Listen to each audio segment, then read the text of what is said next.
আপনার এই কষ্ট করে আসার জন্য দুনিয়া এবং চলছে দক্ষিণ কোরিয়ার অন্যতম বড় উৎসব সূচক বা নবান্ন উৎসব। এই উৎসব উপলক্ষে থাকে টানা 5 দিনের ছুটি। তবে এবারের নবান্ন উৎসবের ছুটিতে কোরিয়ার চারদিকে বিভিন্ন কমিউনিটির আয়োজনে চলছে ইসলামিক কনফারেন্স।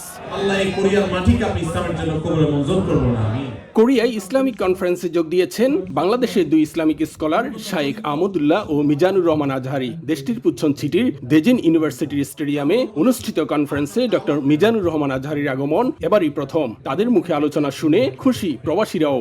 কোরিয়ার মতো অমুসলিম দেশে আমরা দুইজন আন্তর্জাতিক মানের ইসলামিক স্কলার পাইছি, ওনাদের থেকে অতি মূল্যবান কিছু কথা শুনতে পারছি। এটাতে আমি খুবই আনন্দিত। আজকে কোরিয়াতে বাঙালিদের একটা মিলন মেলায় পরিণত হয়েছে, যা সবাই আনন্দে আত্মহারা বললেই চলে। আহমদুল্লাহ হুজুর এবং ডক্টর মিজানুর রহমান আজহারি আসাতে আমাদের দক্ষিণ কোরিয়াতে এত এত জনসমুদ্র লোক হবে আমরা কল্পনা করি নাই। কনফারেন্সটি দুপুর 2টা থেকে শুরু হয়ে চলে সন্ধ্যা 7টা পর্যন্ত। বাংলাদেশের 2 জনপ্রিয় ইসলামিক স্কলারদের এক নজর দেখতে দূর দূরান্ত থেকে ছুটে আসেন কয়েক হাজার প্রবাসী বাংলাদেশি। প্রায় 500 কিলোমিটার দূর থেকে আমি এখানে এসেছি। গতকালকে রাতে এসেছি তার ওয়াজ শোনার জন্য। অনেক দূরে থেকে প্রায় 4 ঘন্টার রাস্তা অতিক্রম করে তাদেরকে দেখার জন্য আসছি। প্রত্যেকটা মসজিদ কেন্দ্রিক, মার্কাজ কেন্দ্রিক এইভাবে যত মাহফিল হবে আমরা সকলে যাতে অংশগ্রহণ করি এবং আমাদের মধ্যে একটা বন্ধন তৈরি করি।